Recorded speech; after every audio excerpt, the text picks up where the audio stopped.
So I'm here to welcome you. Ani, Wache, Uzu, Bonjour. Welcome to our Funders Forum, but it is an atypical Funders Forum. Welcome, Corey. Wonderful to have you here. And in this Funders Forum, we're going to do things a little bit different. We're going to have a conversation about funding in a way that isn't usually discussed.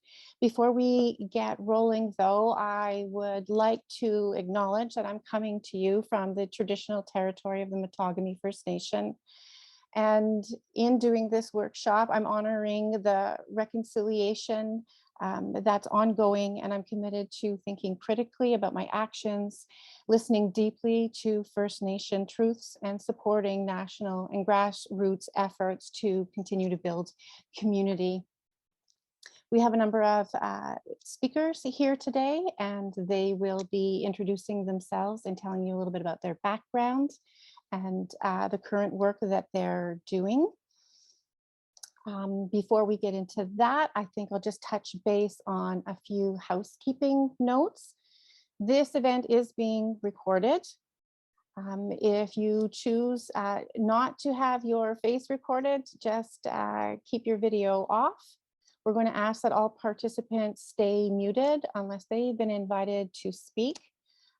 It does actually work better for some of our participants who are in areas where bandwidth isn't that strong if we keep our videos off if we're also not speaking. We do have technical support on the line, and that would be our communications director, Susanna Redikoff. We'll give a shout out to her. She's the one that keeps all of this running very smoothly, and we appreciate her efforts. And I think that's it for housekeeping. Other than the recording of this webinar can be found on the LFFC website in a few days, and links will go out to participants once it's posted. So with today's agenda, as I mentioned, speakers will be introducing themselves, and we have a series of questions that we're going to explore together. We invite you to type questions into the chat box, and when there's time, we'll invite you to unmute yourself and speak to your question. And we may or may not have time at the end to further explore maybe some other topics that might come out of some of these discussions. So we'll try to hold some space at the end for that. I need to let you know that today's webinar is being brought to you by the Northern Food Distribution Network.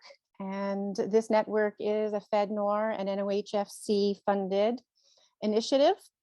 And it brings together leaders and food actors from across Northern Ontario that work on projects to improve the conditions of distribution, resiliency, and accessibility. I'm Kelly Wright, and I am the NFDN coordinator. Co-hosting today is Jennifer Esposito-Springett. She's from LFC, and I'll let her introduce herself. Hi, everyone. Yeah, I'm Jennifer Esposito-Springett. I'm the Northwest Coordinator for Local Food and Farm Co-ops, and I am up here in Dryden, Ontario, and I'm also a member of the steering committee with NFDN, so I'm looking forward to today's conversation. Thanks, Jen. And I'm going to invite Leanne to introduce yourself. Hi, everybody. I'm Leanne Mose. I work with the Ministry of Northern Development and Mines. I've been in this position for about 6 years now, and before that, I was with the Ministry of Natural Resources in a business coordinator type role. What I do in my job is we promote the NOHFC program funding that we have, but also since we are the Ministry of the North for the Ontario government, we also are the one window approach for several people to get information from different ministries here, or ministries to get more information about our local intel here in our districts. I work in the Rainy River District. My district is the Rainy River District, but then there is other NDAs, Northern Development Advisors, throughout Kenora, Red Lake, Lookout, Thunder Bay, Dryden, Atikokan, all along that are my counterpartners that help with this funding and local intel. Our ministry tries to get the northern perspective out there to different initiatives that the government does. They help develop the north and build stronger economies here in the north. And we do that through the Northern Heritage Corporation development funding that we offer. And we also help clients find other funders if our funding does not meet the needs to the clients. I'm glad and I'm looking forward to today. Thanks, Leanne. Dee, could you tell us a bit about your background and what you're currently doing in your organization? Yeah, definitely. Thanks for having us today. We're really excited to dive into all these topics for sure. So my name is Deirdre. Everyone calls me Dee though, and I currently am at the Fair Finance Fund working as the social finance coordinator. So at the fund, my background is in finance, but really having been really excited to transition to the space of social finance and what we do at the Fair Finance Fund. So if you haven't heard of the fund before, we're a bit different than your traditional lender in the sense that all of the capital that we provide through our loans is through community bonds. So we're an impact investing nonprofit, and we invest in social entrepreneurs and small medium businesses across Ontario who are in the food and ag space. So social entrepreneurs who are looking to make an impact in their community. And the way that we're able to fund them is through other individuals throughout Canada, Ontario, who are buying community bonds. And then that capital then is able to be redistributed to loan clients who then the interest earned a portion of that then goes back to the other individuals who have invested in the fund, have invested in the social entrepreneurs of Ontario. So that's a broad overview of what we do at the fund. We also provide mentorship support, do webinars, participate in things like this today to also help organizations, not just through capital, but through the intellectual capital and trying to support businesses with financial literacy and other types of support. So that's kind of the high level overview of what we do. And yeah, so we're excited to speak with you all today about all the funding options. We have a big focus on trying to support Northern Ontario, having recognized that there are additional funding challenges that can come up specifically in Northern Ontario. So we're looking to really dive into that today. Great, thanks. Alex, can you please take the stage? Sure, thanks, Kelly. Hi, everyone. Yeah, my name is Alex Boulay. I work for Gaggies Aquagai. I'm one of the co-directors of the organization. We're currently, we just transferred over to the Mapeway Charitable Society, so we're hosted by that, their shared platform.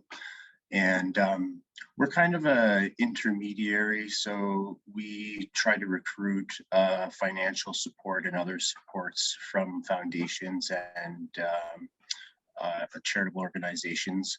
And our mission is to support Anishinaabe wellness through food. And so we do that right now. We're new, so right now we have kind of two main ways that we offer support to communities and people, and that's financial support to households to increase like household food capacity. So supporting families and households to be able to preserve, hunt, provide for themselves at the household level. And then we also provide grants to communities and organizations. And those are kind of, they're not necessarily separate. Sometimes they are. We offer planning support and then also funding to help deliver on the plan. So we try to support priority setting opportunities in the community where the community can identify what's important to them, and then we can build a reciprocal relationship where we're committed to that plan also over the long term, for kind of some stability, and to sometimes it's to help fund things that are difficult for them to get funding. And because we're an intermediary, one of the things we try to do is handle all of the back end stuff that can be challenging working with or when you have to work with a wide range of funders. So submitting all the grants, maintaining all those, you know, the funder priorities and reporting and all of those kinds of things. So we try to take some of the burden of that work off of our partners. We've also, in 2020, we delivered about $600,000 of COVID emergency response funding. That was kind of money that was channeled through us by the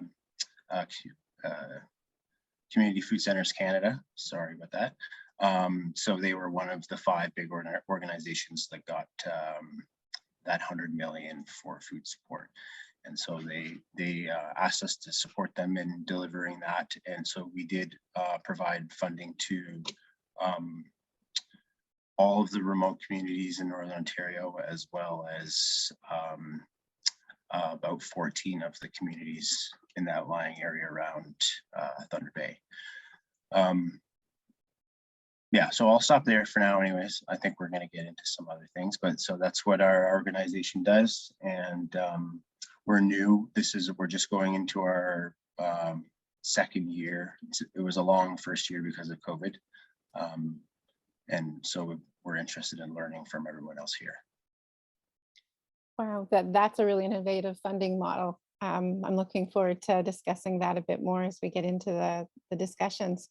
Eric, can you lead us with an explanation of FedNor and what you've been up to? Sure, yeah, my name is Eric Theismeyer. I live on Manitoulin Island with my family, and currently acting as a regional manager for the sort of Sault Ste. Marie, Timmins, James Bay region, just for a couple of more months, but normally a regional officer for FedNor for this area in Manitoulin, as well as the sector lead for strategic initiatives under the agri-food sector for FedNor. I've been with FedNor about 15 years. We are a economic development agency for Northern Ontario. We have counterparts across Canada, and you know, like Leanne said, we have maybe 3 roles. We refer people to other funders where appropriate, try to bring partners together. We provide sort of intelligence back to the federal government about our region in Northern Ontario, but of course, mainly providing grants and loans to businesses, to communities, to nonprofits, and it's across many sectors, not just food and agriculture. We've got 9 locations across the north, and we have a regional economic development strategy for the region that we've consulted with other, with stakeholders and with other government departments to put together, and we are looking to potentially renew that starting next year because it's a 5-year plan. So yeah, I'm focused on community development, business growth, and innovation as our 3 pillars, and so just looking forward to the conversation. Thanks for having us. Thank you. Corey, so wonderful to see you. Nice to meet you all. Hi, Kelly. Who I am is Corey Robin. I'm a member of the Kashechewan First Nation up on the James Bay coast. I live and work in Timmins, and I'm also a City of Timmins councillor for Ward 5 here. That's who I am. What I do is I'm an account manager at Nishnawbe Development Fund, or NADF. And NADF services Indigenous and Métis peoples throughout the Treaty 9, Robinson Superior Treaty, and the Ontario portions of Treaty 3 and Treaty 5, a territory the size of France. If I want to go see you in Dryden, I got to leave yesterday to be there tomorrow, kind of deal. So I understand what's going on there. Now, NADF offers 2 major streams, basically. One is a non-repayable contribution called the Aboriginal Business Financing Program, and that can provide a non-repayable contribution to your business through various streams up to a grand total of $100,000. $1,999. We pair that with financing internally to create packages which do our best to create a sustainable base of operations, business to provide for you and your family throughout Northern Ontario. Our budgets tend to be around $200,000 to $400,000. Those projects are definitely within our wheelhouse. And as a funder, we accept all kinds of input from all different sectors and other organizations. That is in a nutshell who I am and what I do. And I'm interested in seeing what everybody else is doing, because one of the things we do here, or I do here at NADF, is to create bridges and to be able to understand where everybody else can come into a project. So that even if your project may be outside where I'm comfortable in my wheelhouse, we will definitely work with other organizations and funders to create something that benefits whatever it is you were doing. And most notably, we've done projects up into the $1 million range, coordinating with several different funders and organizations in equity. So that's what I do all across the North. And it's lovely to meet you all. Wonderful. Meg Rich. And speaking of bridges, I'm going to swing over to Jen, and she's going to take a few minutes to explain how we actually got here, a little bit of the background on the research project that was done this summer and how that spurned this webinar series, and how we've now landed on the fourth and the final webinar, which is today, and how we've landed in this place to be talking about funding and funding specifically in Northern Ontario. Okay, thanks, Kelly. Yeah, so Kelly and I, over the course of the summer, did some research into value chain coordination in Northern Ontario, and that was funded by CAP. And what we were really interested in is looking at leadership in Northern Ontario and the barriers and bridges that help us to succeed in making food more accessible across the North, and some of the barriers that we face. We were particularly interested in looking at knowledge gaps amongst leaders in the North. So we sent out some online surveys and tried to distribute some paper surveys as well, which was a little bit challenging in this COVID landscape with forest fires and drought and everything else that was happening, but we did our best to try and reach as many people involved in food as we could to look at the issues that people were facing and how people are equipped to bring together value chains. So strategic alliances that can bring together distributors, producers, processors, other supportive organizations that can help us to move food from point A to point B and get food from seed to plates in Northern Ontario. And so what we found from that was that there are a lot of people who are actively engaged in food. Some of the repeated comments that we got back from participants were things like having to wear too many hats, being overextended, that people are stretched really thin and do have to take on a variety of roles in order to support that type of work, but it's often viewed as something that we're doing off the side of our desk and not really necessarily our main role and responsibility. We're being pulled into too many directions in order to help these projects to succeed. And so from there, we were looking at how we can better support leadership to create more successes and how we can support more strategic alliances. And some of the recommendations that came out of that were about having more opportunities like today and the other sessions that we have hosted in our webinar series to bring together leaders from various sectors and look at how we can think outside the box, how we might be able to do things a little bit differently, how we can better learn from one another to bridge some of those knowledge gaps. And we also will be recommending that we try to encourage more leadership in the food sector, whether that's through training opportunities or advocating for more resources and support within organizations to have more people who are dedicated in these types of roles.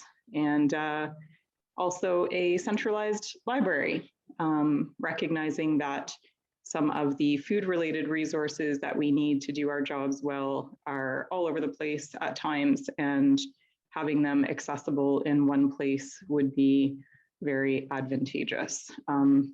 And yeah, so that's what led us to our Barriers and Bridges series, and we hope that today's discussion around funding will help us to think about how we can work together a little bit more closely and be innovative in providing the supports and solutions we need here in Northern Ontario to get more food from seed to plates. Wonderful. Thank you, Jen, for that great summary. I think we're going to move into some of our questions now to our speakers. And the first one is values-based. So I'm curious to know how you're choosing to measure success in your organizations based on the stated Northern values, and this came out of our research this summer, of reciprocity, relationships, respect, and responsibility. Does anybody want to take this first?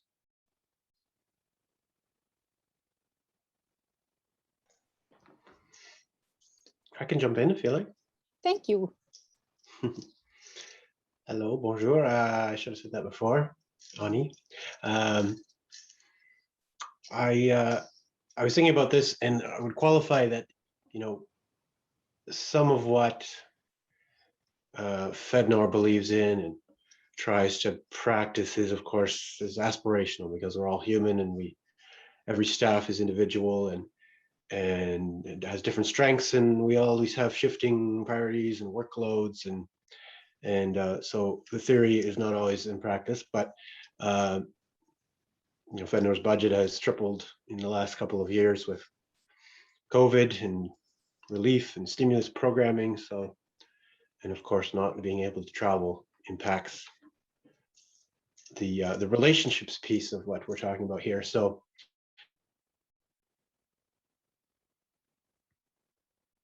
Oh, I think Eric's been having some issues with his internet. Give it one more second, and then I think we'll just pop over to another speaker if it doesn't kick back in. Corey, is this something that you want to touch on?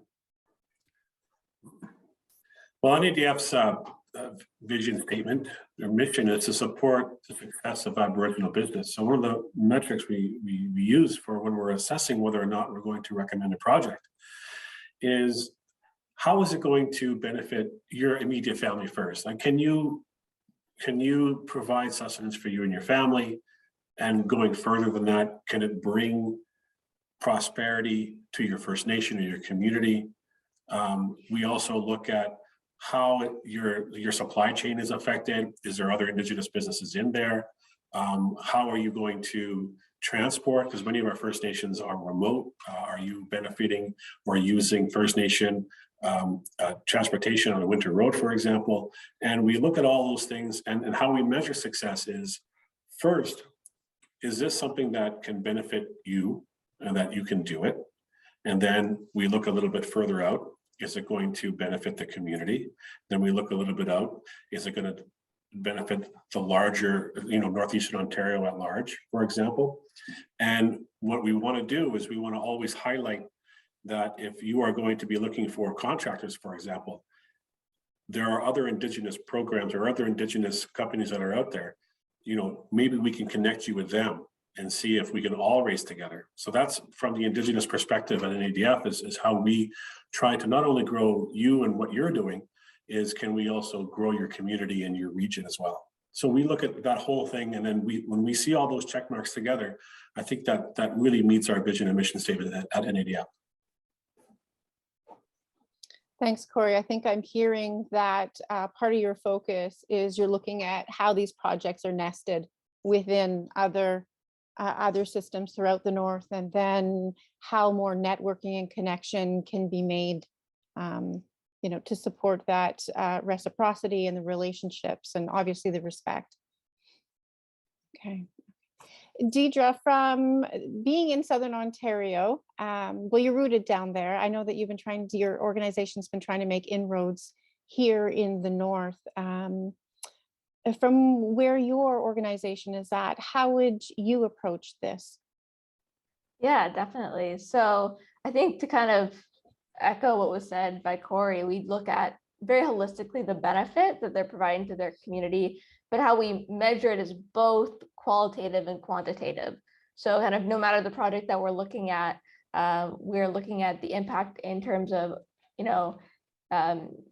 a qualitative way, you can say like, the dollar value or the number of people that are impacted, but also what's so important is the qualitative aspect of it. So for example, one of our loan clients, past loan clients, Black River Cooperative, how they're impacting their community was through barter. So they're deeply embedded within their community, and we're able to create their project, their greenhouse project, through bartering with the individuals in their community.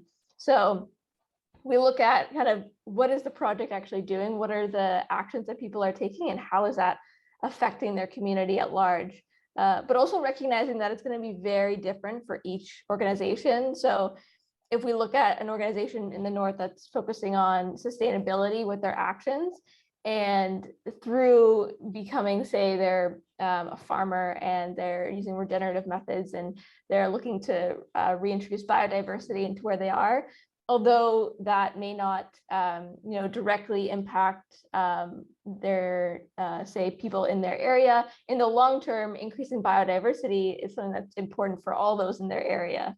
So it's kind of looking at it very holistically to see how how they're embedded in their community, the relationships they have with their suppliers as well. So that's a big piece of what we do, is looking at, are they engaging with regional suppliers? So we measure that both dollar value wise, in the number of regional suppliers as well, but also what their mission is and how they're trying to support their community through what they do. So a lot of the organizations we support have a very local focus on supporting other small businesses in their area. So I would say it's both qualitative and quantitative in the way that we measure it, but it really goes back to those ideas of supporting their community, which is a big piece of what a lot of our loan clients are about.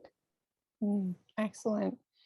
Leanne, can you take a couple of minutes and let us know how NOHFC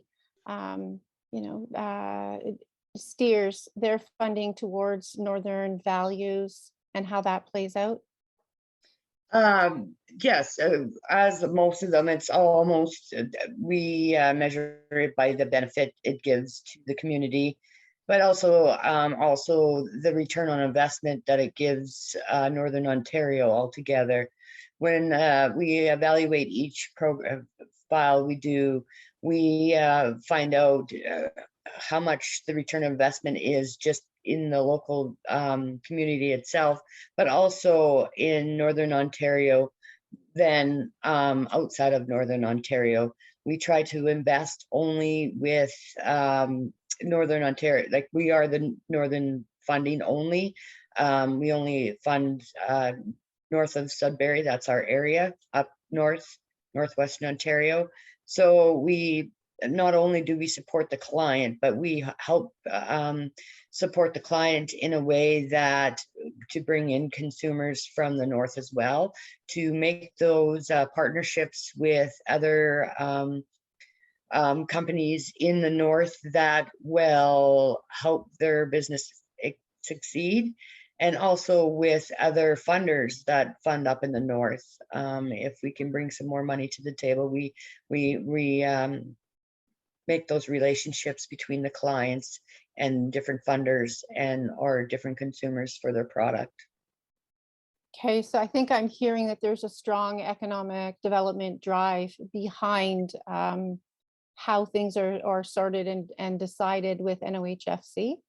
Yeah, yeah. Okay. Alex, your organization has chosen to do things differently. So I think you fully embrace reciprocity, relationships, respect, and responsibility, but at a much, if I don't know if grassroots level is the better terminology to use, maybe you have a better framework to put that in? Yeah, well, I mean, so we're trying to do things differently. You know, like I said, we're new, right? But I guess like when we were having conversations, so Gagi's Agaga is governed by a stewardship council of 8 Indigenous leaders in food, community, culture from around Northern Ontario. And so we've kind of been having some exchanges with some of our council and with Jess, my co-lead, about this. So I guess the first thing I'll say is like, no one, so yes, those values of reciprocity, respect, responsibility, those are important. No one on my stewardship council or our elder would refer to those as Northern values though. And that term Northern values, I don't know, I know that the intent of it in this context is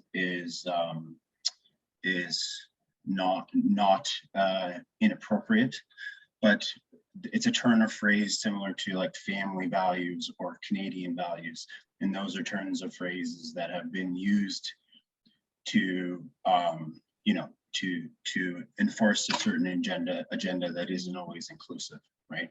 And so like there are more than one reality in Northern Ontario. And so what those, for example, reciprocity means to my stewardship council includes non-human beings, right? Non-human kin, which is not, you know, something that is easily funded through FedNor, for example. So there are some differences there. That's what I've been taught, you know, and those are the kind of, that's a perspective that we're encouraged to follow in the work that we do. I think how we're learning to measure or strive for those values in the work that we do. So reciprocity, part of what we do in our household financial supports is we know that we're in empowering reciprocity economies that exist already. So enabling families to hunt more, to preserve and store and do those things so that they can engage in that, you know, no one would refer to it as a reciprocity economy, but I guess like Robin Wall Kimmerer talks about that idea of economies of abundance, right? And so that's an economy that exists parallel to market-based economies. And so supporting that has value as well. So that's one way that we're, you know, trying to, you know, engage in reciprocity. I think the concept of reciprocity in a relationship between a philanthropic organization or the philanthropy sector and Indigenous communities is a different conversation, because like the amount of funding that our organization gets, or even that FedNor or the Ministry of Northern Affairs or Northern Development and Mines gets, is not nearly enough to address, for example, lack of drinking water in communities and other challenges, right? Underfunding in all of the sectors. We all know the stats. So so reciprocity on that level is something that we're grappling with in our organization, as like, to be honest about the fact that in a sense it doesn't exist, or else our organization would be unnecessary. And then I guess, so in terms of like the respect, responsibility, one of the ways that we try to deliver on that is that in our community and organization granting that we do, we're trying to empower communities to do the things that they want to do, the priorities that they know exist. And so when we support a community to do planning, we're not asking them to follow some plan rubric that we've decided that has 5 pillars that we think are important or whatever. It's, let's do a priority setting exercise that involves all of the appropriate and equitable people that need to be included in that priority setting. And that's the plan. Sometimes it's a more formal plan or not, and then we try to support with our community grants, materializing what those plans have expressed. You know, and so part of that is like that we're committing to that plan as an organization as well, and so we're accountable to that plan rather than expecting the community to give us a plan so that they can have money, you know, that kind of thing. And then we're also, how I described that we're doing some of that background work around the funder reporting, managing funder deliverables and priorities and stuff. We're trying to take some of that on our own shoulders so that the people, the momentum and the people and communities that are doing the work can do the work that they want to do instead of tracking indicators, things like that. So I'll stop there for now. Thank you so much for that clarification and that very full answer. You're spurring me to think about things like within funding and funding timelines, and you touched on things like underfunding or just not having any funding at all. And we know that shortened funding streams are a bit of an issue here in the North. I think the next question I'm going to switch to then is, within the organizations, how are you looking at the issues with funding streams, timelines? What is your idea of long-term funding? What is your idea of short-term funding? I think Alex touched on projects like water treatment facilities, where you need larger pockets of funding over larger periods of time. How are funding organizations addressing this, either together or in partnership? Has this begun in any of the agencies that are on the call today?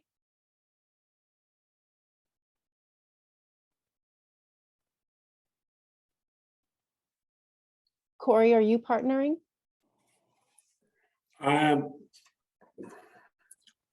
First, I got to say that these are quite the questions. They're generally outside what I'm normally used to coming to a funders forum and talking about. So I've been considering them since I got them. And this question too, the time moves differently here in the North. It really brings me back to the shipping problems that we have here. We have to use the winter road. We have to time our things based on a barge, and if the Hudson Bay is overflowed or not, or froze over or not.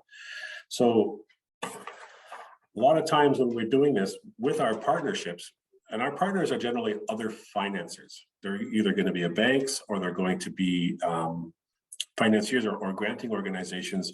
We really work together to create the timeline or the phase.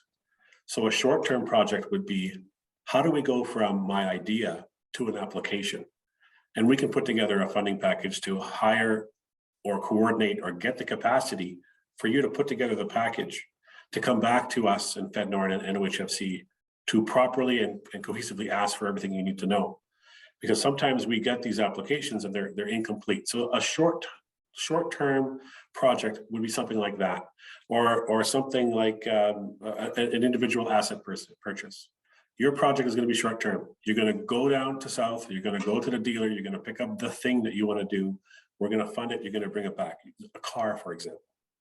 Some of them are going to be bigger. A hotel would be, we need to coordinate with the winter road. So this project is going to start now, and it's going to have some pieces that are going to have to stay contingent until the infrastructure is in place to be able to move to the next phase. So long as we have that information up front, we can build it in separate pieces that could even straddle the fiscal year. Now with NADF, a lot of our funding, our grant funding is annual, and the cutoff date is the end of March. So we work our best to, if you've got a piece that could fit before the cutoff date, then we can do that piece. And then we can continue the conversation into the next fiscal year. So our longer ones, we build, and a longer term project for me would be something that takes several months to do, or even multi-year. But the longer it is, the harder it is, because I can't guarantee that ABFP will exist 3 or 4 years from now. So the first step is to be, what is your timeframes? How can we make it work within our organization? How can we make it work within the transportation infrastructure? Can it be done during the winter road season, or do we need to wait for a barge? And we build that all in phases, either as short as you need to be or as long as you need to be. And we coordinate with anybody who's willing to put a little skin in this project, especially with the owners and the proponents and the clients, to be able to make sure that, and the First Nations, to sit and say, this is a long project. There's going to be 8 parts. How can we get from here to there through those 8 parts? And I'll work with you, or we'll work with you to create that package that does that. And that's probably the first time I've had to really articulate that in a funders forum. So I really appreciate these questions. So that's my answer to that one. Thank you. Thanks for teasing out the complexity that often arises with the projects here in Northern Ontario, just because our geography uniqueness in a lot of settings. I don't think people are aware of, just behind the scenes, how much juggling goes on to make some of these projects come together. So I appreciate your answer. Thank you, Corey. Deidre, did you want to take this? Yeah, definitely. Yeah, so I think the way we look at timing in the north, and we always like to have staff in the north so they're present and able to understand these challenges that are being faced there, as well as individuals in our loan review committee are in the north as well. And for us, we really try to look at an organization holistically. So it's not about having a specific, necessarily about the organization having a specific project and we're only funding that project. It's kind of looking at what is the long-term goal of that organization and what is the plan. So for example, one of our loan clients is a northern farmer, and they're putting in a perennial orchard. And the payoff, so to speak, of like actually having fruiting trees is not going to happen until likely the loan is over. But we recognize that that's such an important project, and even though it's a long time frame, that we wanted to support it either way. And knowing that they had an additional revenue through their hog farm was able for us to acknowledge, okay, they have a revenue stream outside of that specific project that allows them to pay back the loan. So I think what we try to do is really look at the organization as in a holistic sense, look at all the moving pieces that they're trying to accomplish, but also work with other lenders or grantors or funders as well, because again, there are different timelines for different projects. So we may fit into one piece of the whole puzzle. If it's a very, very large project, we might fit into one piece of that, whereas there may be other additional funding needed as well. So I think we don't necessarily say, okay, this is a long-term or a short-term project. We try to match up with what the values are of that organization and try to support them with what they're trying to accomplish, rather than saying it has to be one specific project that we're funding. One thing we like to highlight is that we have a variety of things that we fund. So it's not just one project that we'll fund. It's the organization as a whole. We don't have specific targets of we'll only fund buying equipment or we'll only fund wages. If there's something that's kind of outside of the scope of what they might be able to utilize for a grant, we're able to supplement for that.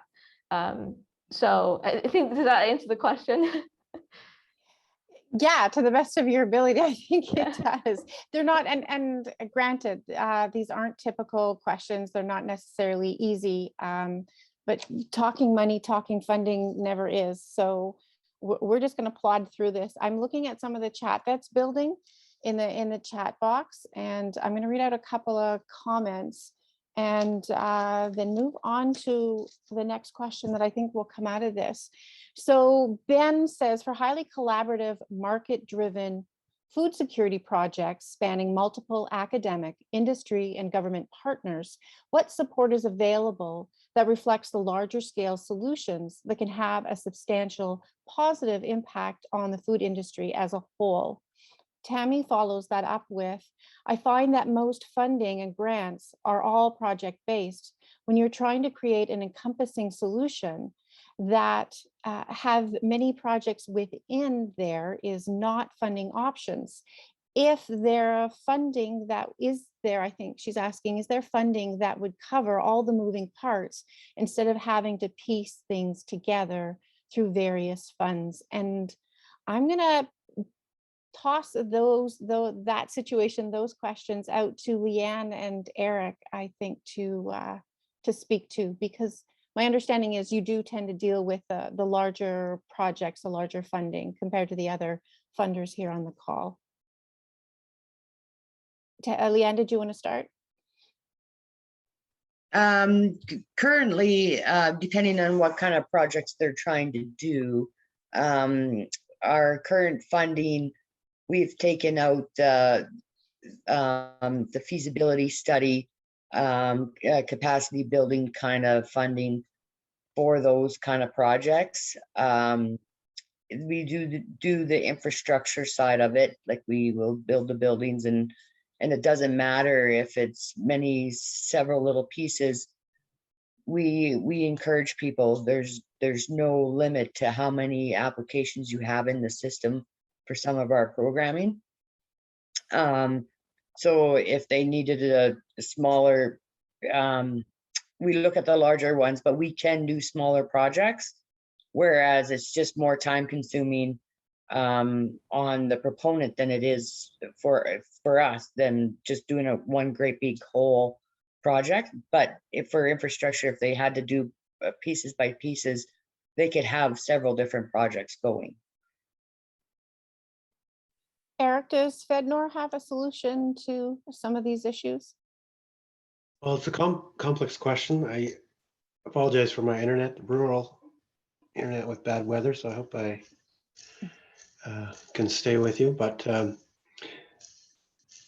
there's different pieces to it. One, when you're talking about the timelines, we fund individual projects and we fund ongoing services. We've taken this look at the ecosystem at FedNor and say, what do the communities or businesses need? Is it ongoing advisory services, or accessible financing, or is it networking opportunities, or is it sort of supportive infrastructure? So you look at that whole system, and we're looking at, there's I see 5 organizations on the call that we're looking at. We have funding. To me, is longer term. It's potentially renewable, or it is renewed on a 5-year basis or a 3-year basis. It's when you're dealing with governments, that's pretty good for a timeline compared to most funders, 3 or 5 years. So, and then we can fund projects from $10,000 to $5 million, for example. And if it's too big for us, we can bring in Innovation Canada or Transport Canada or natural resources, or those kinds of large departments sometimes.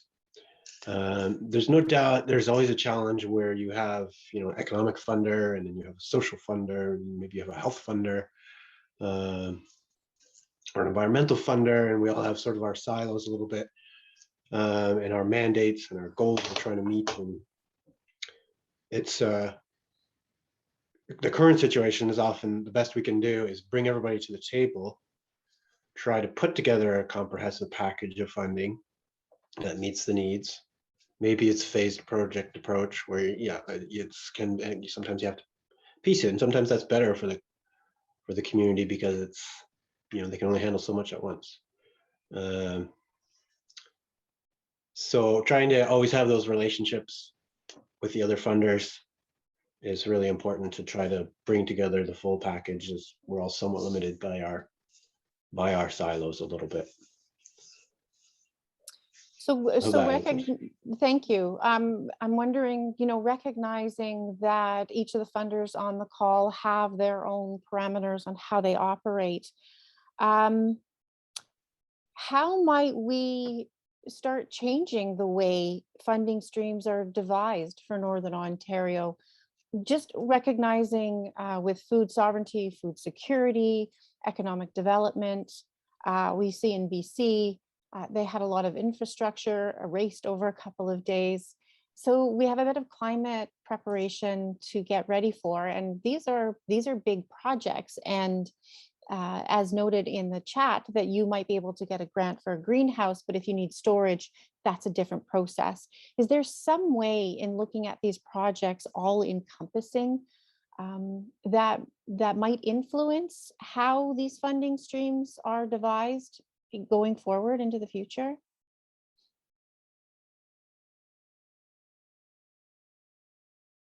Anybody brave enough to jump on, or do I pick on you? I'll take a shot at that one.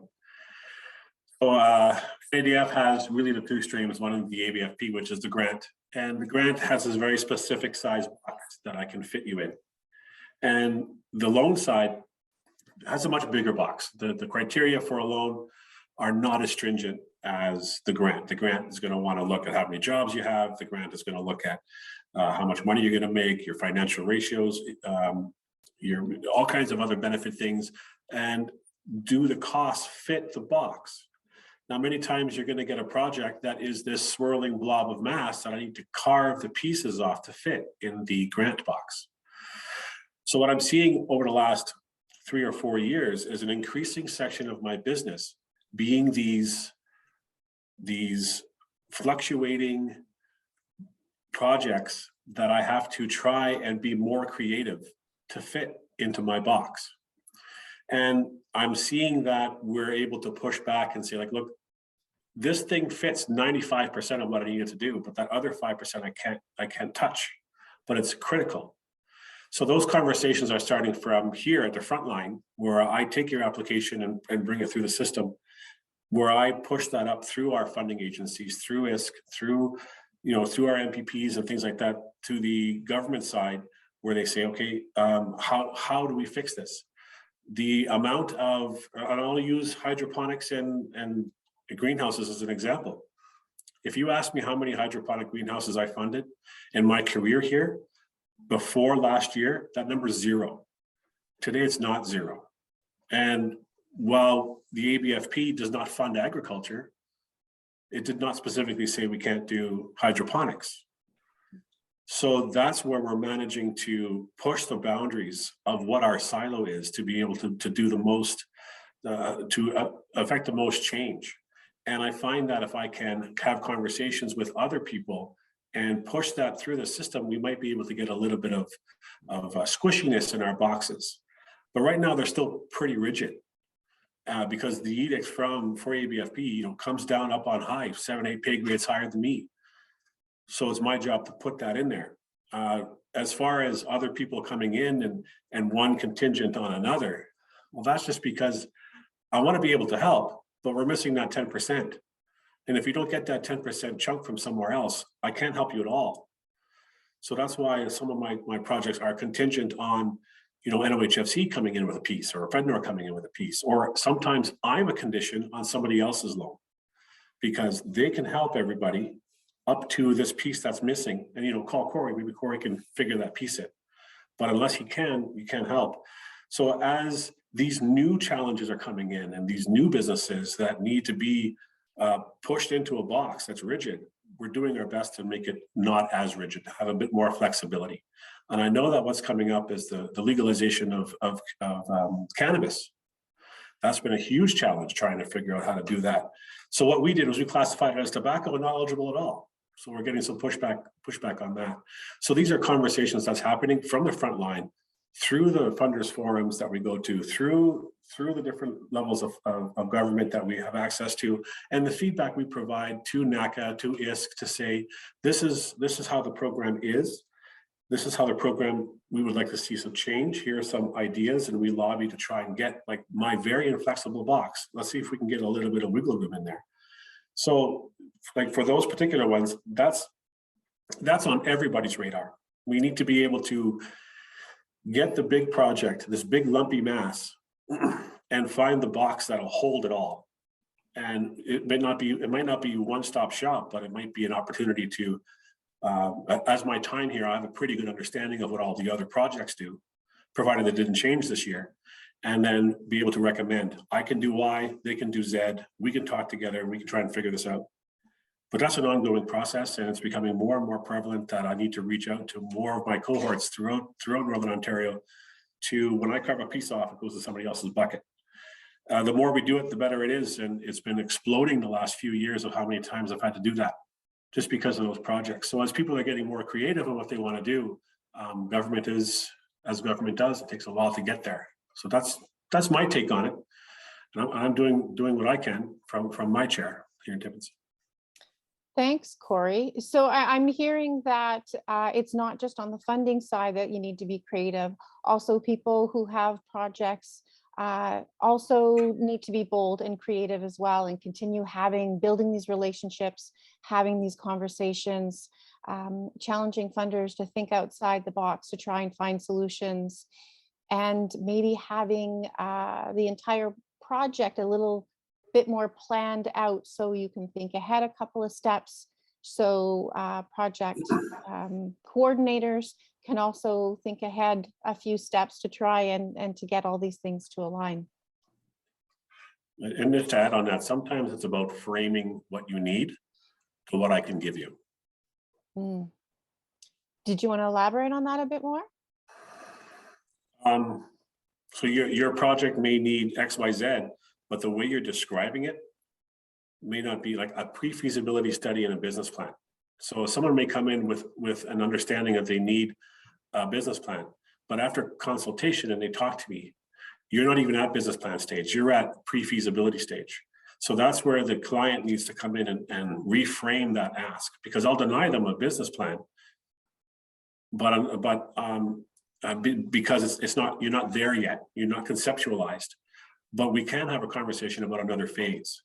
Or in the case of a hydroponic farm, if you apply to open up a farm at NADF, that's ineligible to buy. But a hydroponic farm is a farm, but it's also hydroponic. So then we take a look at the hydroponics as equipment, and as the equipment is eligible. A farm is not eligible. A tractor on a farm is. So it's about how you put your package together to say, it may be easy for you to say farm, and then I kick you out the door because it doesn't work. But you could say, these are the pieces. Ultimately, it will be a farm. The farm itself is not eligible. But these are the things I need, and I will do my best to take what you need and put them in the right boxes. So vertical farming is eligible.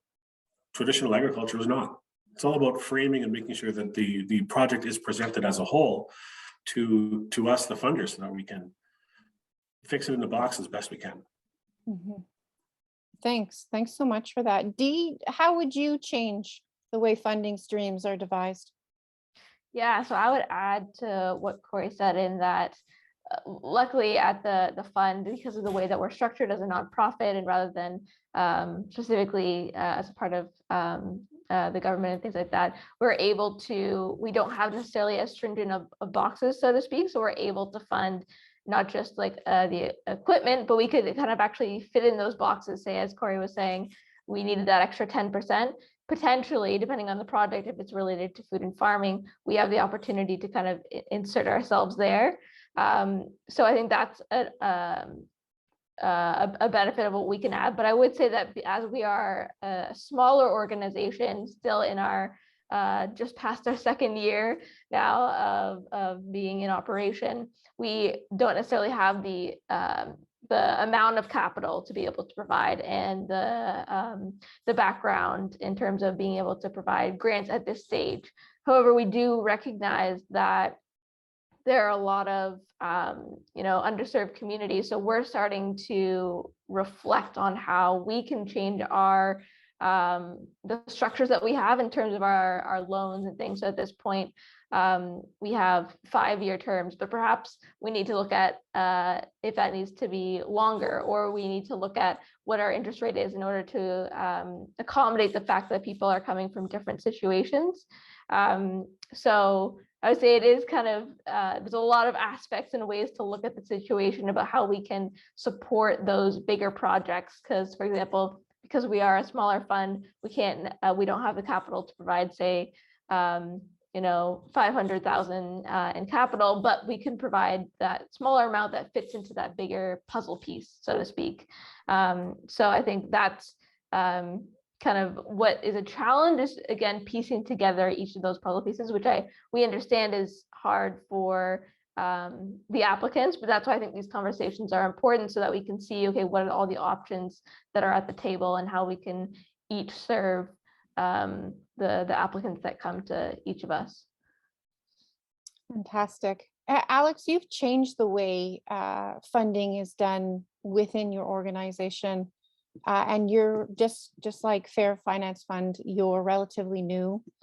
What do you see going forward might be some of the changes in the funding streams that you'd still like to see happen? Yeah, thanks. Well, I don't know, like, I guess one thing is we've been in conversation with some, like the Federal Ministry of Agriculture and some other federal and provincial ministries around trying to free up some undesignated funds, because that's so, like, I think a big challenge is so, like, as Corey described, right, he's going to bust his butt to make it work for the people that he's working with, right, to fit it. He's talking about all the boxes, right? But, like, to some degree, we should be eliminating some of those boxes so that it's easier for Corey to make matches, or for us to make matches, right? Because we have to manage, our organization has to manage those funder priorities, and those funder priorities aren't necessarily always the same as what's actually needed. So we can talk, specifically about food security and food sovereignty, and what is fashionable in the philanthropic sector around food security may not be the intervention that's needed in a community, right? And so if then we're trying to change the way we talk about what we're doing, so that we can get that funding, the other thing that it does is it disrupts the continuity in communities, because if someone moves on to another position and someone picks that up and they see, what was applied for, they don't necessarily know the real goal behind it, because they've changed their language to fit into these boxes, right? So that's a very specific example, but so, I don't know if I could say anything other than, like, we need to, really, I think the approach needs to be much more open. And that's a challenge because of the way we, where money comes from originally, the fact that, for example, we have foundations, some of those foundations are families, and those families have a particular interest, and that's what their interest is, right? And so it's not like there's the big pot of capitalism money that we can all draw from that is undesignated, right? It comes from different sources, and a lot of those are based on the political cycle too. So the mandate letter from the ministry may change, on those 4-year cycles, and that can really change who people are talking to and what they're looking for. So I think there just needs to be more consistency there for so communities can plan. So, like, that the other question, which I didn't really respond to, around the timeline, a different sense of time in communities or in the North. And I think lots of our community partners would like to be planning for 7 generations, right? And we're very far away from funding regimes that can support that. Even us, we don't support that, because we know we can't make the commitment. So anyways, I'm probably ranting now, so I'll stop. That's along the funding cycle, 7 generations, but it's certainly something to aspire to. If you can't name it, you can't claim it. But you know what, Alex, I think your comments lead well into what's happening in the chat box. Again, Ben is commenting that often, or he's come across anyways, funders have conflicting requirements or eligibility requirements, which results in the proposal constantly undergoing change as funders impose requirements on the concept. I'm wondering within these funding circles and the mandates, if there is more collaboration or conversation happening around requirements. And as Alex mentioned, maybe some of them need to be minimized. Maybe there's a way we can streamline, excuse me, these processes so they're more accessible. Leanne, pardon me, did you want to take this?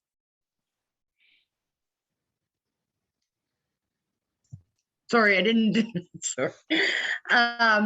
So he's been chatting then in the chat box there with regards to what I've said that could have multiple projects. They could have multiple projects, maybe not going at the same time, but one after the other. I didn't know he was in the launch program, which you can't really go into an expansion program until you have finished your launch project. And also there again, with the intern, without going totally detail into our different kind of funding programs we do have, as for the intern, you have to be in business for over a year. So if you're in a launch program, that means you're not in business for over a year yet. So that's where the 1 year comes in. So it not conflicting requirements, just, you know what, you have to sit down and we have to talk through each one of them and help each other understand the different requirements, and the different requirements, if he was in an expansion program, would be totally different for that 1 year intern position that he would like. So you got to discuss the options and the different requirements needed under each program in more detail. As before, I was just doing it as a whole. And yeah, so it's just more conversations with the funding groups and more with the NDA in your district to find out different ways to do it. Thanks, Leanne. Erica, I'm wondering if maybe you can talk too about that streamlining process with the funders, if there's some way, or if there are meetings where funders converge to discuss these sort of issues and to build bridges. Is that something that's possible in the North or has been happening in the North?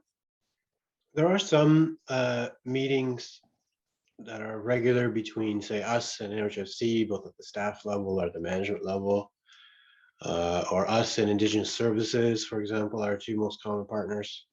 So that does happen, myself and OMAFRA, for example, regularly. And so that communication is really important to kind of align our thinking.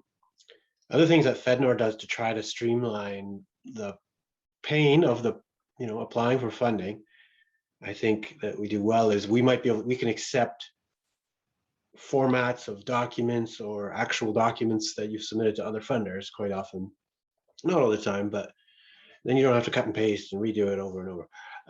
We're getting a new application system that's online, where all of your sort of tombstone data, all your descriptions of yourself are going to be there every time you apply to us. You don't have to re-enter that. There's so many different ways of delivering funding. It's really interesting to think about, FedNor, for example. I would work with someone on the development of their application. They can send me a draft, I give them feedback.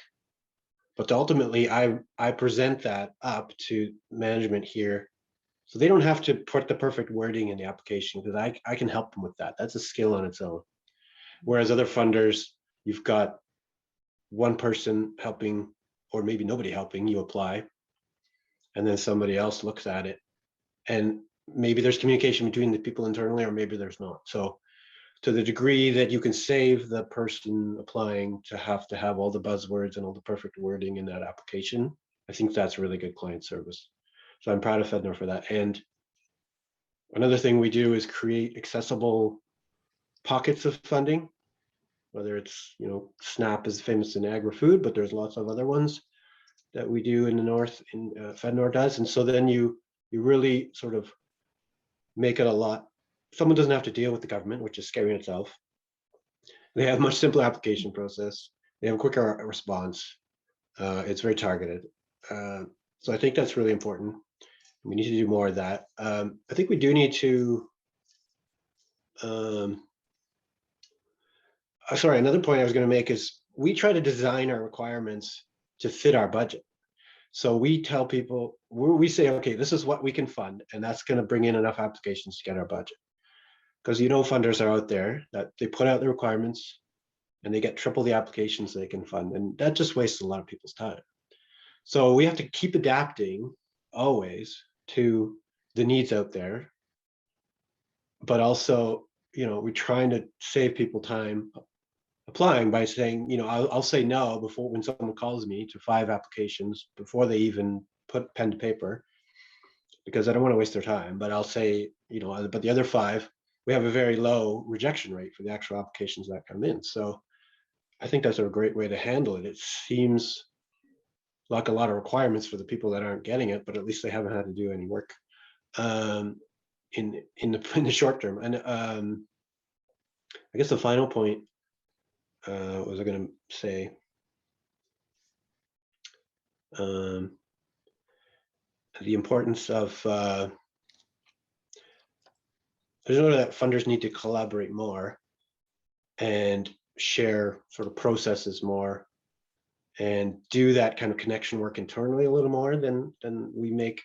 We might say, it's great, we're referring you as the applicant to go call these 5 people, but maybe we could have just done that internally a little bit better, and you wouldn't be the one chasing people all the time. So yeah, I think that's plenty. I forget my other point. I apologize, but We'll come back to you. Yeah. We have probably 1 or 2 more questions we can squeeze in before we get to the bottom of the hour. Deidre, how do you see funders collaborating to address the current challenges here in the North? Where are the similarities? Where are the collaborative opportunities? And where's the potential to extend capital? Yeah, so I think kind of what Eric was just speaking to about, the possibility of even funders having that a greater amount of communication between each other, instead of having the actual applicant having to, having those conversations between all, like you said, calling 5 different places. So I think it's great that we have the opportunity to introduce applicants to other options that they have.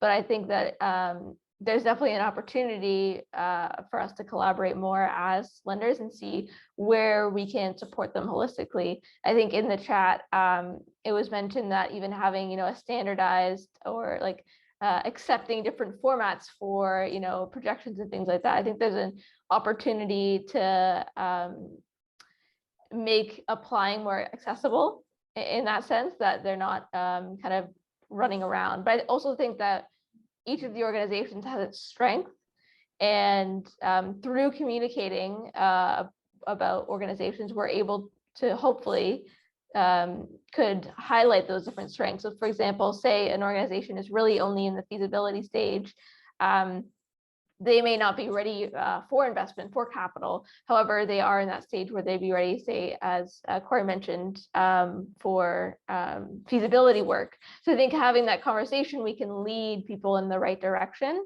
Or for example, then a couple of years down the line, then they may be ready for another funder. So I think having more networks would really allow a better, more kind of holistic approach to these projects, which kind of have many stages to them.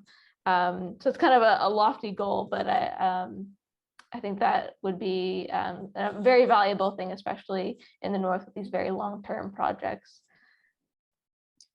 Great answer. Thanks, Dee. Corey, did you want to elaborate on anything that Dee has said?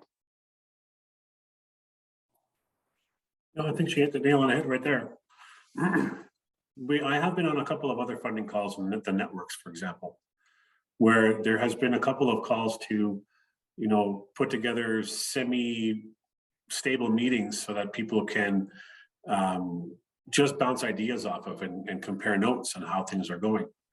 But I've never really seen much follow-up with that because the way I'm a little frustrated at that point because I generally rely on some of these gatherings of like-minded people to have these conversations, and they don't happen quite as often as I'd like. And over time, there's been more calls to do these more often, and those calls tend to fall through because there isn't any driving. There's no champion for that. And they always say, well, we'll go get funding to create an organization to champion that. And that's not in my wheelhouse. It's not my expertise, and it's not NADF's expertise to put something like that together. But to go back to that networking piece, it's important to have that. Right now, it doesn't really exist. And what you've done today of bringing us together allows us to chat, to not only promote myself and NADF for products and services, but to also hear what's going on with everybody else as best I can.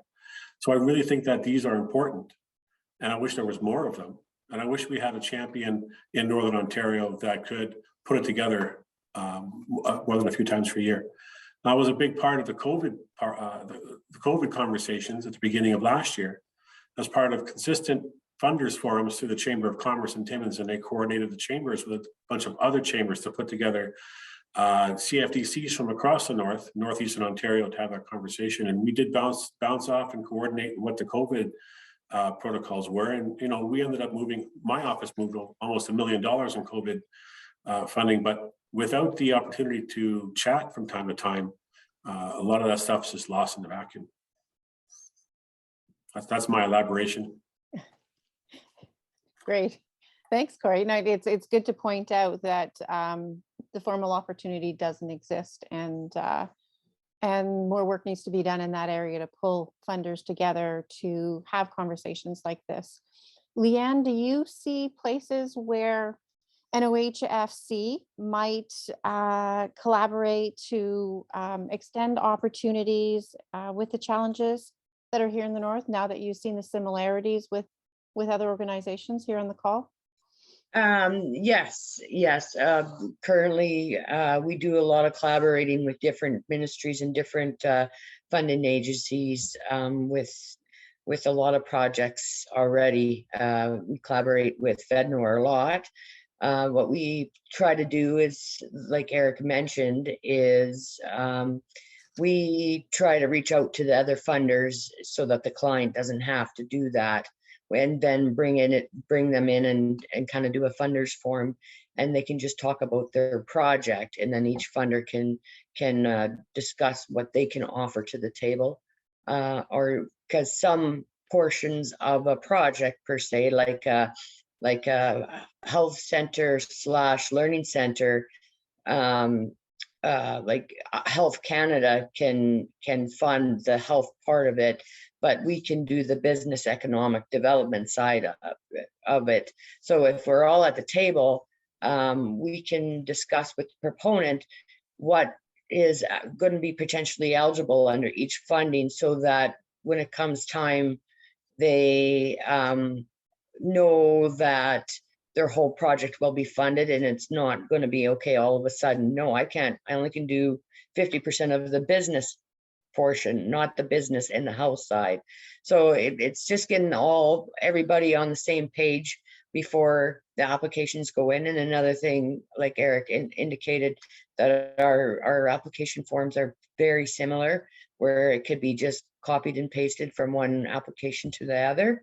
So when the client gets to know that the collaboration is there, and we're trying to work for them, then it makes it a lot easier. And then instead of them going from one person, one funder, and then to the next, it's, if you have them all at the table, it works a lot better. Okay, we are coming close to the bottom of the hour, so I want to give everybody an opportunity to have one last word in this, and we'll see if there's any other last comments in the chat box. If there's something that we could touch on that I may not have grabbed. Maybe to wrap up, if for a final round, we can talk about, or you could elaborate on the ecosystem of supports that currently exist in the funding community that you're working with. Did you want to take this one, Dee?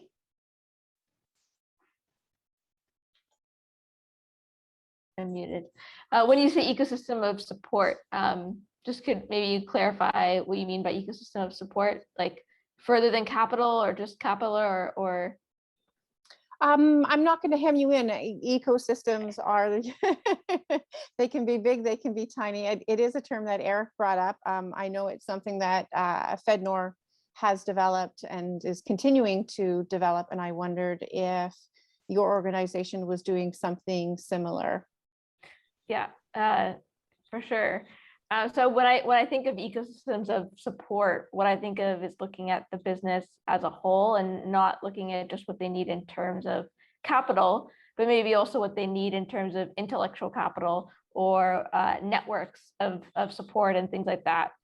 So we certainly try to the best of our ability to provide not just capital, but also mentorship, and we do webinars or participating in things like today, where we're trying to bring awareness about the whole system, but also provide some educational pieces. So whether that's through, in the past, we've done financial literacy series. In the new year, we're going to be doing our purpose and profit series. We're bringing in experts from their fields to discuss and share knowledge to attendees. And then a part of being, a loan client is that they get some free mentorship as well.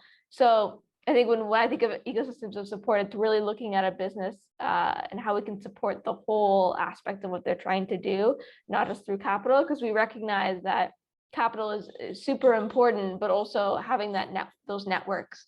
And in the new year, we're looking to create networks within our loan clients. So creating, hopefully in the new year, a system or a channel where we'll be able to connect other with different businesses and different loan clients together so they can share knowledge, share information, because all of us working in our silos, I think, isn't to the betterment of the whole community. So I think that is one thing that we're aiming to do in the new year as well, to bring to really support the ecosystems as a whole. Thanks. Alex, what do you have coming up with your organization in the near future? So our name used to be the Northern Ontario Indigenous Food Sovereignty Collaborative. It's now Gavie Sakwaga, but we haven't gone public with that. So that's we're going to be kind of announcing that along with the next round of household supports are going to be announced in February. So we learned from our first round. We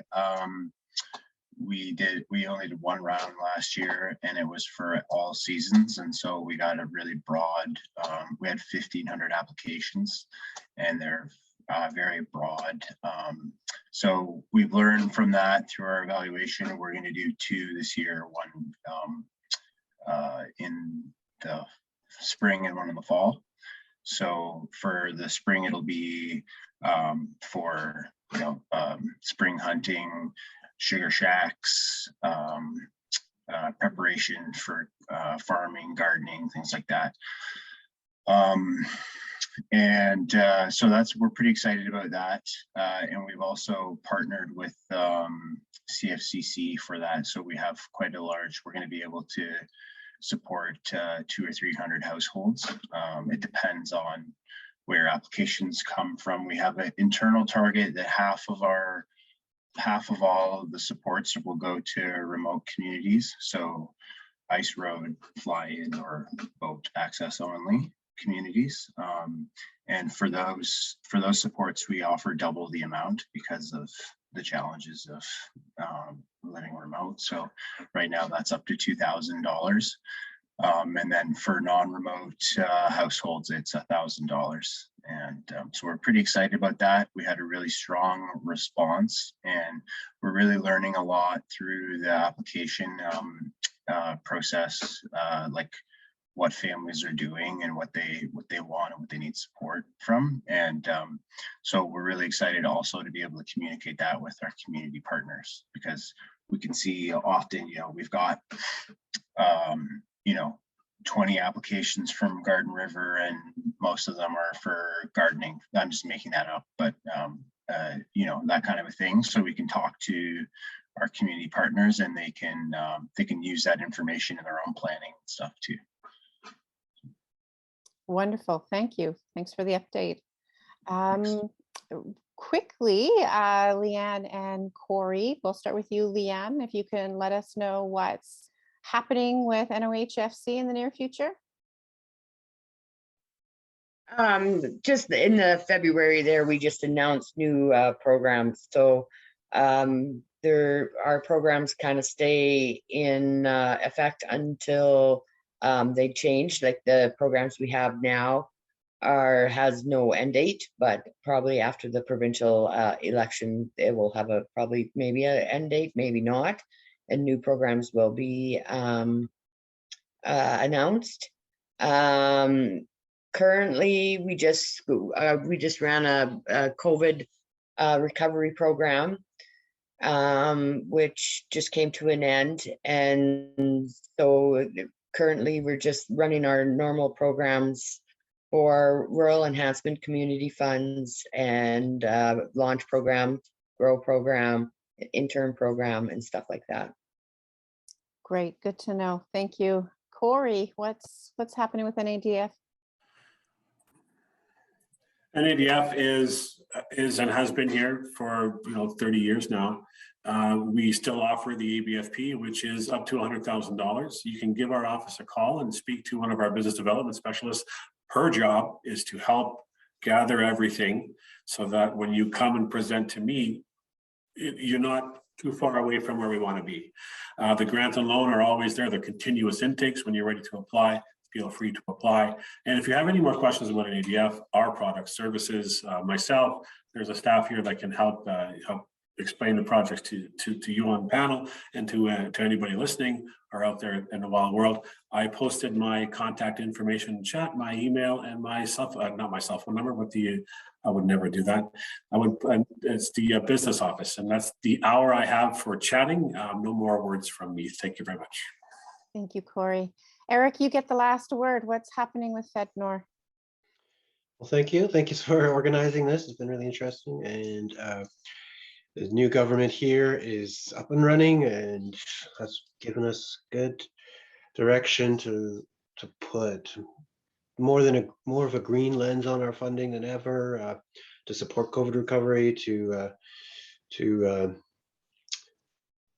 focus more than ever on small communities and Indigenous communities,